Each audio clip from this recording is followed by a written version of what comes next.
Hello friends, welcome to home food recipes.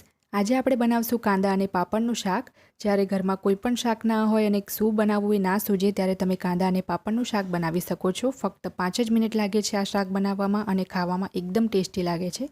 ખાસ કરીને વરસાદની સિઝનમાં તો આ શાક ખૂબ જ સરસ લાગે છે। જો તમે ક્યારેય આ શાક ના બનાવ્યું હોય તો એકવાર તમે આને ચોક્કસ ટ્રાય કરજો।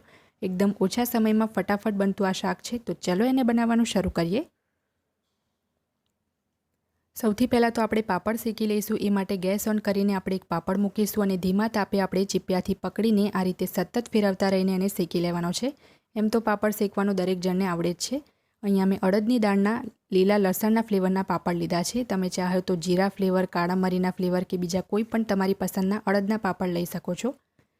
અહીંયા આપણો પાપડ શેકાઈ ગયો છે। હવે આપણે આને એક પ્લેટમાં લઈ લઈશું અને બાકીના 3 પાપડ હું આ જ રીતે શેકી લઈશ। અહીંયા મેં 4 મોટી સાઇઝના અડદના પાપડ શેકી લીધા છે। હવે આપણે એને આ રીતે હાથથી ક્રશ કરી લઈશું। એકદમ નાના નાના ટુકડામાં આપણે એને તોડી લેવાના છે અને આ રેસીપીમાં તમે અડદના પાપડ જ લો, એનાથી શાકનો ટેસ્ટ ખૂબ જ સરસ આવશે। તો પાપડને ક્રશ કર્યા પછી આપણે એને સાઈડ પર મૂકી દઈશું।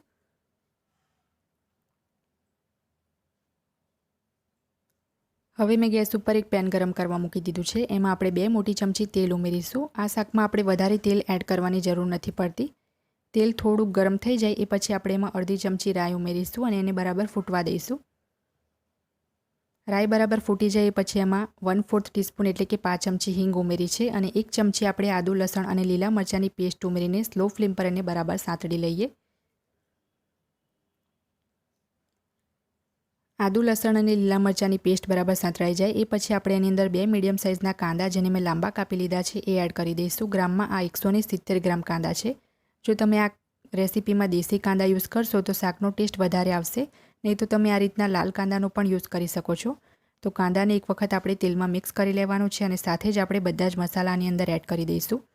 તો 1/4 ટીસ્પૂન એટલે કે 5 ચમચી મીઠું ઉમેરી દઈશું। પાપડમાં પણ મીઠું હોય છે તો ફક્ત કાંદાના જ ભાગનું મીઠું એડ કરવાનું છે। 1/4 ટીસ્પૂન એટલે કે 5 ચમચી મેં હળદર નાખી છે। 1 ચમચી ધાણા જીરું પાવડર નાખ્યો છે। 2 ચપટી જેટલો આપણે એમાં ગરમ મસાલો એડ કરીશું અને 1/4 ટીસ્પૂન એટલે કે 5 ચમચી ખાંડ ઉમેરીશું। જો તમે દેશી કાંદા લેતા હોય તો તમારે ખાંડ નથી નાખવાની। હવે બરાબર મિક્સ કરીને આપણે કાંદાને 5 મિનિટ માટે કૂક કરીશું। એને આપણે લાલ નથી થવા દેવાના। તો કાંદા આપણા થોડાક સોફ્ટ થઈ ગયા છે, કાચા ના રહેવા જોઈએ, બસ એટલા જ આપણે એને કૂક કરવાના છે। અને કાંદા કૂક થયા પછી જોઈ શકો છો કે ક્વોન્ટિટીમાં પણ એ ઓછા થઈ ગયા છે।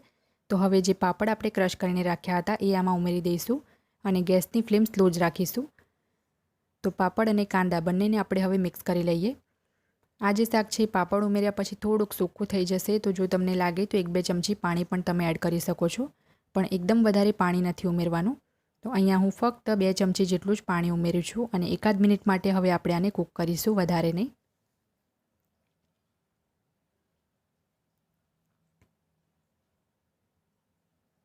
તો 1 મિનિટ થઈ ગઈ છે ને આપણું કાંદા પાપડનું શાક બનીને તૈયાર છે અને આપણે સર્વ કરી લઈએ।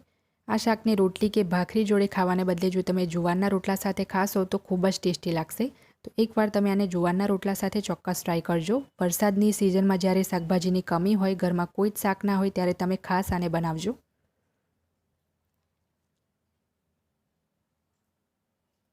ફ્રેન્ડ્સ, જો તમને મારી આજની આ રેસીપી પસંદ આવી હોય તો મારા વિડીયોને લાઇક અને શેર કરી ચેનલને સબસ્ક્રાઇબ કરવાનું ના ભૂલતા। સબસ્ક્રાઇબ બટનની બાજુમાં જે બેલ આઇકન છે એને પણ દબાવજો, જેથી તમને મારા દરેક નવા વિડીયોની નોટિફિકેશન મળતી રહે।